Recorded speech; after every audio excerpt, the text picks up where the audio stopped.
What's going on, guys? I'm Steve. Welcome back to the channel. Welcome back to another video. If it's your first time stopping by the channel, hit that subscribe button. Trust me, you won't regret it. You're a returning subscriber. As always, guys, welcome back, and I do appreciate support. Let me get my notes ready. This is the Tyre Nichols update, and I'm gonna start it off by saying this. Yesterday, it was shocking that they put Desmond Mills Jr. on the stand, you know, and what else was shocking? That he cried. Now, I can understand the man having some type of emotion after looking at the whole thing, you know, in a nutshell, I guess having time to think about it and stuff like that. But I'm going to say this real quick. I think he's weak. And I'm going to be honest. And I'm not saying weak like from a manly role, just weak in decision making and weak in standing up for himself. Now, check this out. Today, he was on the stand all day, guys. He was getting cross-examined, so on and so forth, right? He said a couple of things that were contradictory to me, and he said one thing that a lot of you guys might not think is, I don't know, you might think the way I think. I think this is devastating for the family to hear if they was in the courtroom when he said this. But anyway, before I show you this video and we talk about what went on in court, earlier today, I seen a video where they had a vigil out front. You know, Ben Crump and the family of Tyre Nichols, shout out. They had a prayer vigil out front. And come to find out, in the beginning of court today, the judge told the jury to disregard the crying and stuff that Desmond Mills Jr. did yesterday. Try to take that out of their head, which I know they can't, because some of them cried themselves.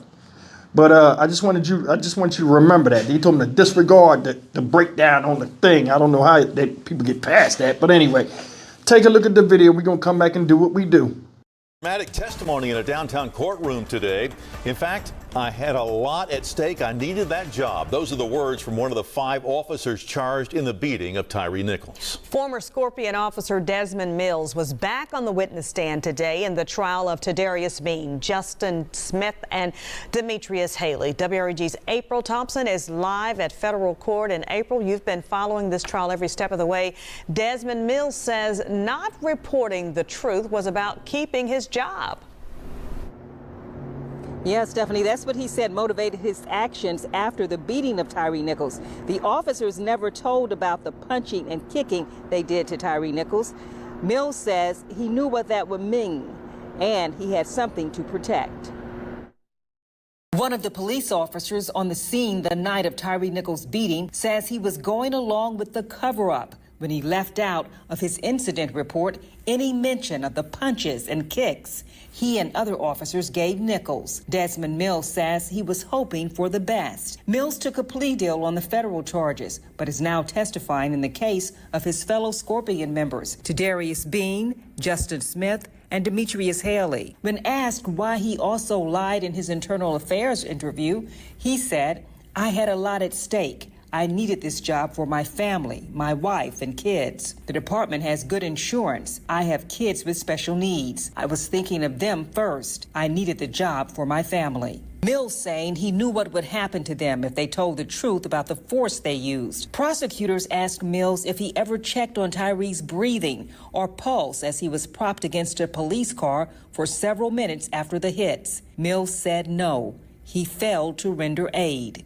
When asked if he thought Nichols might die, Mills said yes. Tyre Bean's attorney questioned Mills about him having the opportunity to intervene, but instead pepper spraying Nichols, saying Mills had the most experience of all the Scorpion members. Outside court, we asked Tyre Nichols' family attorneys their thoughts on the trial's progression. The jury is very attentive, and they're paying attention to every aspect of the case, and that's what any officer of the court can ask for, that the evidence is received by the jury and the jury is able to deliberate every part of the evidence.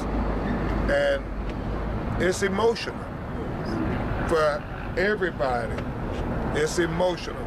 This is one of the most emotional trials I've ever been involved in. Mills also testified today that the only time he ever used his police baton was the time he hit Tyre Nichols with it 3 times. He was the only one called to testify today, and Mills is expected to be back on the stand tomorrow. Reporting for your news leader in downtown Memphis, April Thompson, WREG News Channel 3. Guys, you heard what Desmond Mills said when he was on the stand getting cross-examined. And I want to talk about 3 or 4 things. First thing is this. He said, I don't even know where to begin, guys. Let me just say it like this. He said he had a lot to lose. He had a lot at stake, and he needed the job. As a police officer or as the Scorpion team member. Now, I know these specialized units get paid a little bit more incentive and stuff, but I don't think it has a lot to do with the medical benefits because all police officers put their lives on the line. So that right there sounds a little contradictory. If you left the Scorpion team, you know, they're not going to fire you as an officer. You still could still be an officer. You could step down of it because it's a highly stressful job and nobody's going to hold you accountable. That's the first thing I think is contradictory. Like I call bull on that. Second thing is this. He knew what would happen if he told the truth. Now, remember, we went back earlier in the case in the last 3 weeks. We talked about how they say, hey, I won't tell on you. You won't tell on me. They got that blue shield of silence or whatever the hell that thing is called. He went right along with it. He's been in trouble before by doing bad stuff to other people, so I'm not buying that neither. This is why I said yesterday, all that crying and falling out, yeah, you might be remorseful now because you got caught. But how many times, this is how I'm going to say it. How many times, guys, and we all been through this that work 9 to 5s. How many times have you been at a job you hate and be like, man, I'm going to look for another job. Man, I'm going to get me another job. But you caught up in the rat race of the 9 to 5 and everyday life. You got a family. Said he had a wife. You got kids with special needs. It's a ongoing hamster wheel that you forced to run on. So getting a job is not that easy. So when was you going to quit? Because you've been out there kicking ass with them and seeing them kick ass and hurt other people, but that still wasn't enough to make you stop. See the game? That's the thing. People get stuck in their own lives, and then all of a sudden when something bad happened that they could have changed a while ago, all of a sudden, ooh, I should have did. No. A man is dead. He's dead. He was part of it, just like you said. So all that admitting guilt and saying the obvious that's already out in court means nothing. Yeah, you made the jury cry, but they're not crying for you. They crying for Tyre. And they crying about how foul the situation was. And you was a part of it, like you said. Moving right along. Said he thought Tyre Nichols might die. That explains you playing Hezekiah Walker, following the ambulance to the hospital. I need you to survive. You was playing that. Remember, that was him. That explained that because you knew the situation was grim and you was a part of it. Never rendered aid. You said it yourself. You never tried to stop him. Never tried to stop him. There's 5 of y'all there beating on that man. And nobody said that's enough. Because everybody knew how the Scorpion team get down. And you had your tail out, stinging Tyre like everybody else. So everything you said crumbled like sand in the eyes of those who see through the bullshit. This is the part I wanted you guys to hear. This is heartbreaking to me. Heartbreaking, absolutely heartbreaking. Said the only time he ever used his baton ever was on Tyre Nichols, and he's dead. You've been out there kicking ass and taking names and terrorizing people and all kind of crap. Never used the baton until you saw Tyre Nichols.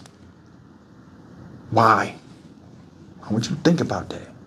Why? He been on the Scorpion team, never used the baton. But that one time he used a baton, You put marks all over his face. When you see that picture of him in the hospital bed on the breathing machine, all them little dots you see is from him hitting that man when he didn't even have the strength to fight back. Extreme cowardice at its best. And you was a part of it. I got kids at home. Special needs. I got a wife. You didn't think about none of that shit before you went out there and jumped right into the fire with them and jumped on a man that was defenseless, that couldn't defend himself against one of you aggressive assholes, let alone 5. Don't you think about that? I want you to really think about that. People are only sorrowful when they get caught. I was hoping for the best for Tyre Nichols after seeing and participating in one of the worst beatings I've ever seen on a police video. I hope he survived. And it goes right back to that song. Look at the irony. I need you to survive.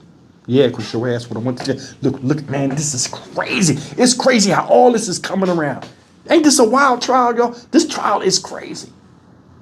It's crazy. Man, I got to get back down there, man. I'm like, man, I got to get back down there. Anyway, man, that's the update. This right here, man, he's saying it all and telling it all. He not only told on the 3 that's on the stand, he also told on Emmett Martin, who's in fact telling as well. None of them look good. None of them look good. And they all look good. The ship that's sinking, that they're standing on, is already underwater. The water's at their mid-thigh.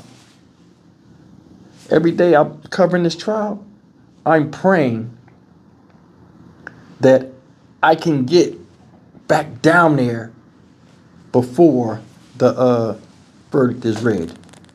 And I mean, I'm slowly scrapping the money up, you know what I mean? Because like these 2 trips I had to pay, and me and Tony, it killed my money. But I'm telling you, I'm saving up. I gotta get back there down. Yo, we got to go down there, y'all. We got to see this through. I owe it to the family, owe it to Tyre Nichols. Don't know the brother, but I mean, covering this story, I met all of you. And that's the thing that's messed up.